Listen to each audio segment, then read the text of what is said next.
Pombas 15 estratégias de José do Egito para vencer na vida. A história de José não é apenas um relato bíblico, é um manual de resiliência, sabedoria e estratégia para quem deseja transformar adversidades em oportunidades. Vendido como escravo pelos próprios irmãos, caluniado por Potifar, esquecido na prisão, ele poderia ter se deixado consumir pelo ódio ou pela autocomiseração. Mas José escolheu um caminho diferente. E quando o momento chegou, não apenas sobreviveu, como se tornou o segundo homem mais poderoso do Egito, salvando nações da fome. O que poucos percebem é que seu sucesso não foi obra do acaso, mas o resultado de 15 estratégias precisas, aplicáveis até hoje por quem busca vencer, independentemente das circunstâncias. 1. Domine a arte da interpretação, mesmo quando ninguém te ouve. José não nasceu sabendo decifrar sonhos. Ele desenvolveu essa habilidade ao longo dos anos, primeiro interpretando os sonhos dos companheiros de prisão, depois os de Faraó. A chave não estava nos sonhos em si, mas em sua capacidade de observar padrões, conectar pontos e oferecer soluções práticas. Hoje, isso se traduz em analisar tendências, entender o que outros ignoram e se posicionar como quem tem respostas, não apenas perguntas. 2. Trabalhe com excelência, mesmo em condições injustas. Como escravo na casa de Potifar, José poderia ter feito o mínimo necessário. Em vez disso, trabalhou com tal dedicação que seu senhor confiou a ele toda a sua casa. Excelência não é sobre o cargo que você ocupa, mas sobre como você ocupa o cargo que tem. Quem faz bem o pouco recebe muito para administrar. 3. Mantenha a integridade quando ninguém está olhando. A esposa de Potifar o tentou seduzir. José poderia ter justificado um pequeno erro, afinal, era um escravo, abandonado pela família, em terra estranha. Mas ele entendeu que caráter não é negociável. A integridade não é um valor para ser exibido, mas uma coluna que sustenta tudo mais. Quando as oportunidades chegam, elas procuram quem não se vendeu pelo caminho. 4. Aprenda a esperar sem perder a esperança. José ficou 2 anos esquecido na prisão depois de interpretar corretamente o sonho do copeiro de Faraó. Poderia ter desistido, amargurado. Mas ele continuou agindo com propósito, mesmo na espera. A paciência estratégica é saber que o tempo certo não é quando você quer, mas quando tudo se alinha para o que você merece. 5. Fale a língua do poder, sem perder sua essência. Quando finalmente chegou diante de Faraó, José não usou o linguajar de um prisioneiro. Ele se expressou com clareza, confiança e autoridade, como quem pertence àquela sala. Dominar a comunicação do ambiente onde você quer atuar é tão crucial quanto ter competência. Não se trata de fingir, mas de adaptar sua mensagem sem diluir seu valor. 6. Ofereça soluções, não apenas diagnósticos. Faraó teve um sonho perturbador. Os adivinhos do palácio só sabiam dizer que era um presságio ruim. José foi além, explicou o significado e propôs um plano de ação: armazenar grãos nos anos de fartura. Quem resolve problemas complexos de forma simples sempre terá lugar à mesa dos decisores. 7. Construa sistemas, não apenas sucessos pontuais. José não se contentou em avisar sobre a fome. Ele criou um sistema de arrecadação e distribuição que salvou o Egito e nações vizinhas. Sucesso duradouro não vem de golpes de sorte, mas de estruturas que funcionam mesmo quando você não está presente. 8. Saiba quando guardar e quando distribuir. Nos 7 anos de abundância, José armazenou grãos. Nos 7 de escassez, os distribuiu com sabedoria. Muitas pessoas falham porque gastam tudo na bonança ou retêm tudo na crise. Equilíbrio é saber que recursos, tempo, dinheiro, conhecimento devem ser acumulados com propósito e compartilhados com estratégia. 9. Transforme inimigos em aliados, sem vingança. Quando seus irmãos chegaram ao Egito buscando comida, José poderia tê-los destruído. Em vez disso, testou seu caráter, perdoou e os reconectou com seu propósito. Vingança consome energia e reconciliação estratégica constrói legados. Quem supera o ressentimento ganha aliados onde outros só veem inimigos. 10. Use a autoridade para servir, não para dominar. Como governador do Egito, José tinha poder absoluto. Mas sua liderança foi marcada por serviço, não por opressão. Ele alimentou o povo, negociou com justiça e manteve a ordem sem tirania. Verdadeira autoridade não se impõe, se reconhece pela capacidade de elevar os outros. 11. Esteja preparado para o momento Faraó. A vida de José mostra que oportunidades chegam disfarçadas de crises. A fome no Egito foi sua chance de brilhar. Quem se prepara nas sombras aprendendo, se qualificando, mantendo a disciplina está pronto quando a porta se abre. Sortudos são aqueles que, quando a oportunidade bate, já têm a chave na mão. 12. Não deixe o passado ditar seu futuro. José poderia ter se definido como um filho traído ou um prisioneiro injustiçado. Em vez disso, escolheu ser um salvador do Egito. Seu passado foi doloroso, mas não determinante. O que você faz com suas cicatrizes, deixá-las te limitar ou usá-las como prova de que você sobreviveu, define seu próximo capítulo. 13. Invista em relacionamentos estratégicos. O copeiro e o padeiro da prisão, Potifar, Faraó José soube cultivar conexões em todos os níveis. Não por interesse, mas porque entendeu que pessoas certas abrem portas que o talento sozinho não abre. Networking não é sobre colecionar contatos, mas sobre semear confiança onde quer que você esteja. 14. Veja as crises como testes de caráter. Cada prova na vida de José, a cisterna, a escravidão, a prisão, revelou e fortaleceu seu caráter. Crises não existem para te destruir, mas para mostrar do que você é feito. Quem passa pelo fogo sem se queimar sai mais forte e mais valioso. 15. Deixe um legado maior que você mesmo. José não se contentou em salvar o Egito. Ele reuniu sua família, preservou a linhagem de Israel e deixou um sistema que perdurou por gerações. Legado não é sobre fama, mas sobre impacto que transcende sua vida. Quem pensa em décadas, não apenas em dias, constrói algo que o tempo não apaga. A vida de José prova que estratégia vence o acaso, caráter supera a sorte, e propósito transforma até as piores traições em degraus para a grandeza. Não importa onde você está hoje, escravo, prisioneiro ou esquecido. O que importa é como você usa o que tem, onde está, para chegar onde precisa estar. E quando a sua hora chegar, como José, você não será encontrado desesperado, mas pronto. O vento quente do deserto soprava sobre os campos férteis do Egito, agora repletos de celeiros transbordando de grãos. José observava do alto da varanda do palácio, as mãos apoiadas na pedra fria, enquanto o sol poente tingia o Nilo de ouro. Não era mais o jovem sonhador vendido por seus irmãos, nem o prisioneiro acusado injustamente. Eras Afenate Paneia, governador do Egito, segundo apenas ao faraó. Mas além dos títulos, ele era algo mais profundo, um homem que havia transformado dor em fundação. Os anos de fartura haviam passado, e com eles, a prova final de sua visão. Os 7 anos de vacas magras chegaram como uma sombra silenciosa, devorando as reservas dos países vizinhos. Reis e príncipes, outrora orgulhosos, agora se curvavam diante do faraó, suplicando por alimento. Mas José não se deixava embriagar pelo poder. Ele via além das caravanas de ouro e prata que enchiam os cofres do Egito. Via rostos pais que poderiam alimentar seus filhos, mães que não precisariam enterrar suas crias. Cada saco de trigo distribuído não era um negócio, mas um fio tecido na tapeçaria de um futuro que ainda não existia. Seus irmãos haviam chegado anos antes, curvados pela fome, sem reconhecê-lo por trás das vestes reais. Benjamim, o mais novo, era agora um homem, mas José via nele o menino que um dia chorara por sua ausência. A revelação havia sido um terremoto de lágrimas e perdão. Eu sou José, vive ainda meu pai? A pergunta que quebrara décadas de silêncio. Eles tremiam, esperando vingança, mas receberam um abraço. Vós intentastes o mal contra mim, porém Deus o tornou em bem. Agora, Jacó estava no Egito, seus olhos turvos pela idade, mas o coração leve pela reconciliação. Antes de morrer, abençoou seus filhos, e em José, viu não apenas um salvador, mas um elo.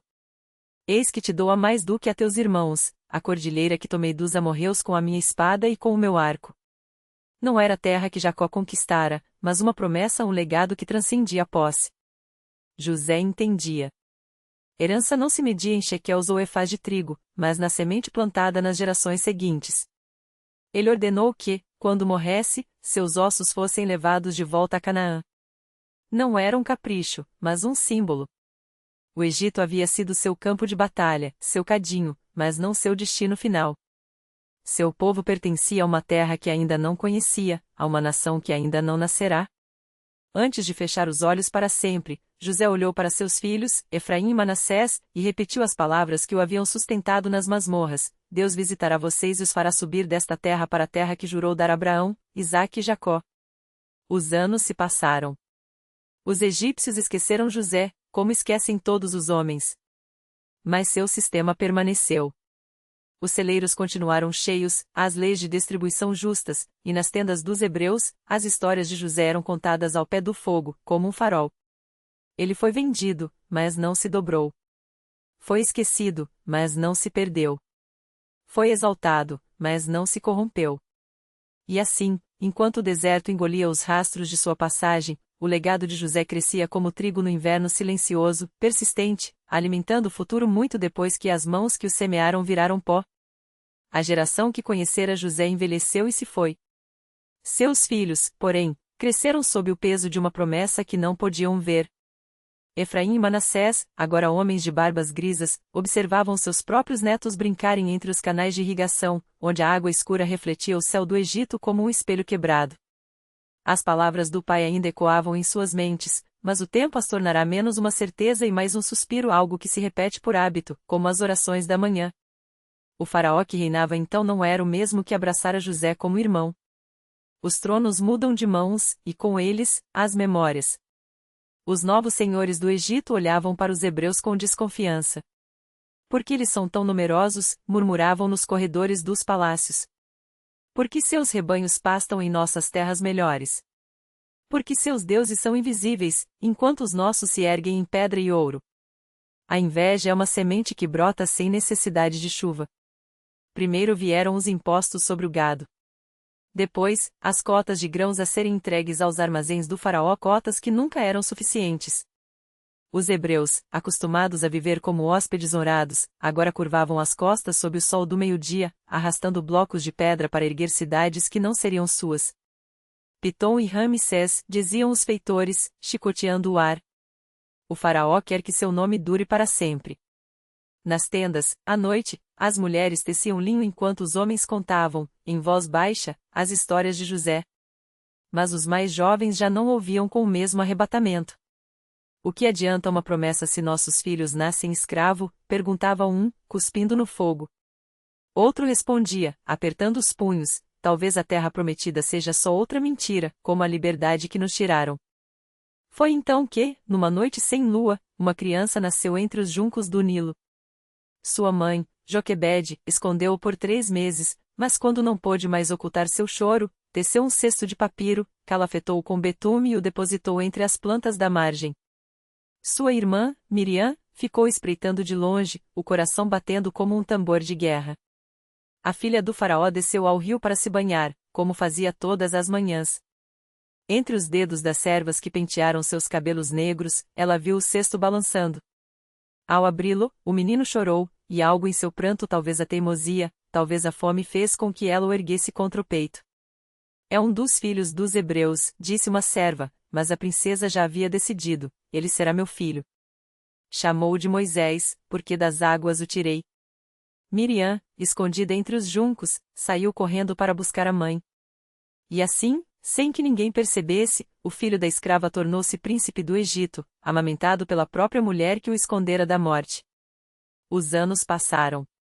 Moisés cresceu nos salões de mármore, aprendendo a ler os hieróglifos e a manejar a espada. Mas à noite, quando os servos hebreus passavam por seus aposentos carregando bandejas, ele os observava, os ombros curvados, os olhos baixos, andava até a janela para vê-los desaparecer na escuridão. Havia algo em seus rostos que o perseguia, como um sonho que não se lembra ao acordar. Até que um dia, fora dos muros do palácio, viu um egípcio espancando um hebreu. O chicote estalava, e o homem caía a cada golpe, a poeira grudando em seu sangue. Moisés sentiu o calor subir por sua garganta. Olhou para os lados, ninguém o via. Aproximou-se, arrastou o egípcio para um canto e o golpeou até que este parou de se mexer. Enterrou-o na areia antes que o sol secasse a mancha vermelha. Quando voltou ao palácio, suas mãos tremiam. Não pelo que fizera, mas pelo que descobrira, aquele homem poderia ter sido seu pai. Aquela dor, a sua. No dia seguinte, 2 hebreus brigavam perto de um poço. Moisés tentou separá-los. Por que vocês se batem? Perguntou. Um deles, ofegante, cuspiu no chão. Quem te fez príncipe e juiz sobre nós? Vais nos matar como mataste o egípcio? A frase o atingiu como uma lança. O faraó soube. As paredes do palácio, que antes o abraçavam, agora o esmagavam. Moisés fugiu, cruzando o deserto sem rumo, até que suas pernas não aguentaram mais. Caiu sob uma árvore espinhosa, a garganta seca, o coração vazio. Foi então que viu a sarça. Chamas dançavam entre os galhos, mas a planta não se consumia. E das chamas, uma voz: Moisés, Moisés. Ele escondeu o rosto. Sabia que estava diante de algo que não era homem, nem fogo, nem vento, algo que o chamava pelo nome como se o conhecesse desde antes de seu nascimento. Tire as sandálias, porque o lugar em que estás é terra santa. Eu sou o Deus de teu pai, o Deus de Abraão, de Isaque e de Jacó. Moisés tremeu. As histórias que ouvirá nas coxias do palácio, os murmúrios das mulheres hebreias enquanto amassavam o pão, tudo isso agora ganhava voz. Vi a aflição do meu povo no Egito e ouvi o seu clamor. Desci para livrá-lo. Vem, pois, e eu te enviarei ao faraó.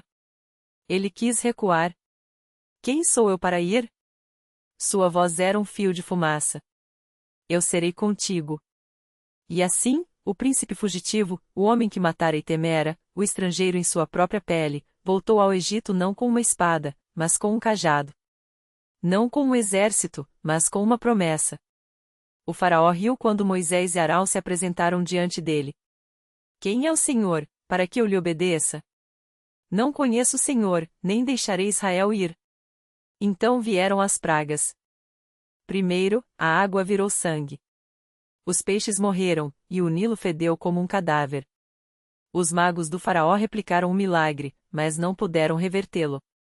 Depois, rãs cobriram a terra, saltando sobre as mesas dos banquetes, entrando nas camas dos nobres. Os magos as fizeram multiplicar, mas não as fizeram desaparecer.